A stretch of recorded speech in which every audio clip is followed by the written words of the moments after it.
तो standard 10th subject math second प्रश्न 3B का चौथा अभ्यास के लिए प्रश्न है।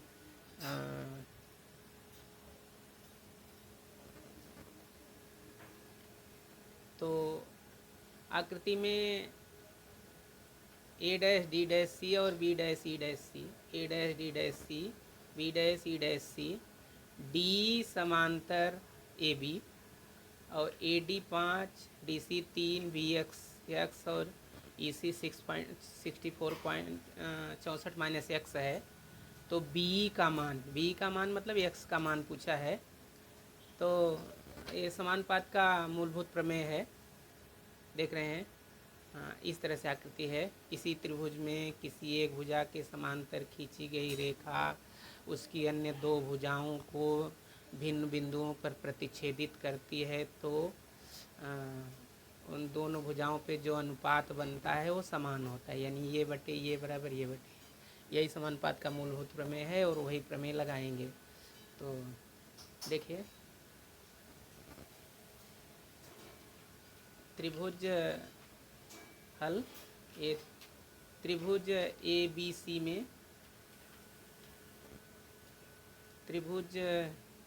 ABC में ये D समांतर है AB के, यहाँ प्रश्न से है दत्त।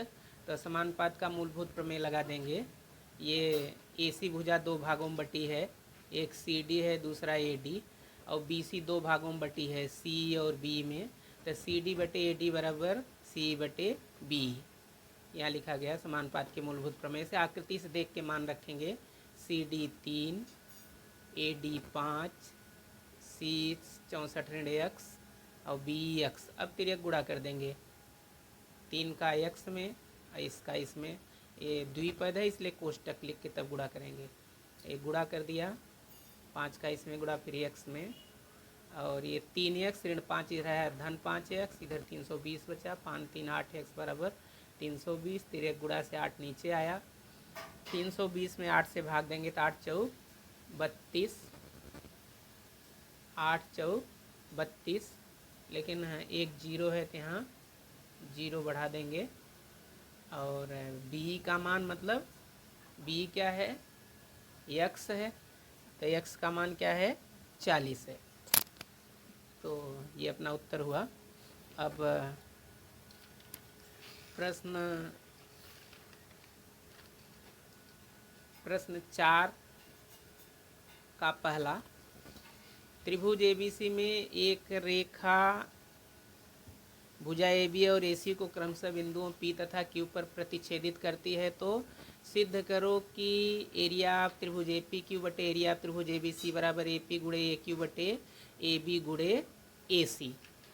ये चौथा प्रश्न ऐसा है कि वो बुक में जैसे प्रश्न है सेम टू सेम नहीं रहेगा, अंक बदला रहेगा या जो नाम उम है वो बदला रहेगा। तो ये ऐसे प्रश्न आपको बुक में मिलेंगे नहीं, सेम टू सेम मिलेंगे लेकिन नाम और वहाँ पे बदला रहेगा। तो देखिए, त्रिभुज ABC में ये त्रिभुज ABC है, AB और AC को क्रमशः यह P और Q पर काट रही है।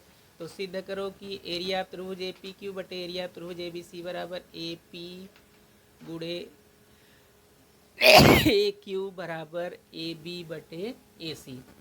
तो दत्त यहीं से लिखेंगे।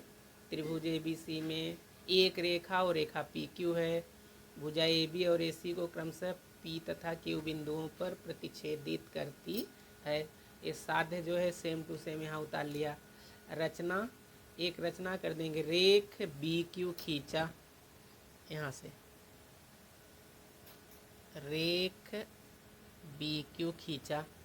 अभी रेख BQ खींचते ही इस साइड में लेफ्ट में देखिए दो त्रिभुज बन गए। अगर इसको और ऐसे सीधा करेंगे तो देखिए ये तो न्यून कोण है और ये अधिक कोण है। तो इसकी ऊंचाई के लिए यहीं से इसे लंब खींचेंगे, ये इस तरह से। तो ये तो जो है इस त्रिभुज की ऊंचाई हुई, त्रिभुज AQP की। लेकिन जो ये दूसरा त्रिभुज है अधिक कोण त्रिभुज, तो यहाँ से इस पे लंब खींच नहीं सकते, इसको पीछे बढ़ाएंगे। पीछे बढ़ाएंगे तब ये इसकी ऊंचाई होगी, यहाँ से खींचेंगे आप। तो यानी दोनों की ऊंचाई सेम है, और जिस पे लंब खींचते हैं वो आधार होता है। तो ये पहले वाले त्रिभुज यानी इस त्रिभुज का आधार AP, और ये और इस त्रिभुज का आधार जो है बड़े वाले का AQB का, इसका भी जो है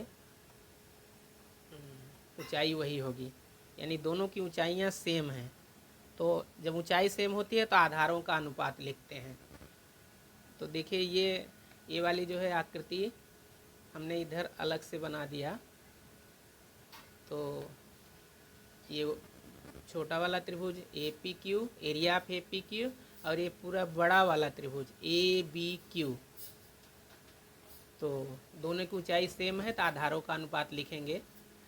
तो इस छोटे वाले त्रिभुज का आधार AP और इस बड़े वाले त्रिभुज का आधार AB, कारण समान ऊंचाइयों वाले त्रिभुज।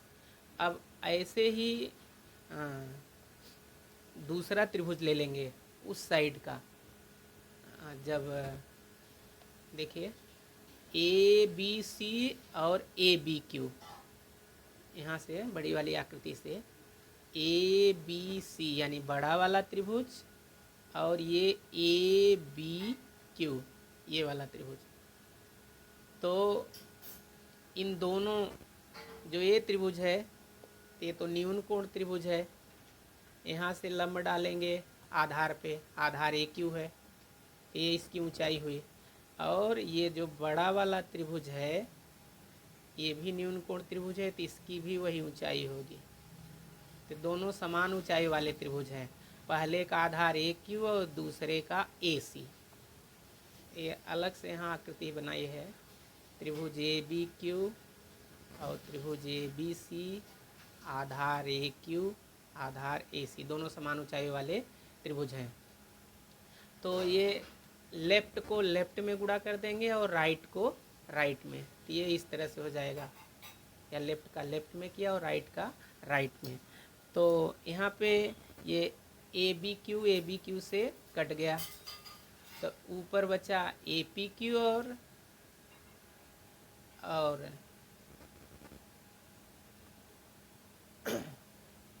ABQ से कट गया सर, ये कटा। और तो यहाँ ऊपर APQ बचा और नीचे ABC बचा, और ये A गुणे AP गुणे AQ लिख दिया और नीचे AB गुणे AC, कथन 3 से, इससे यही सिद्ध करना था।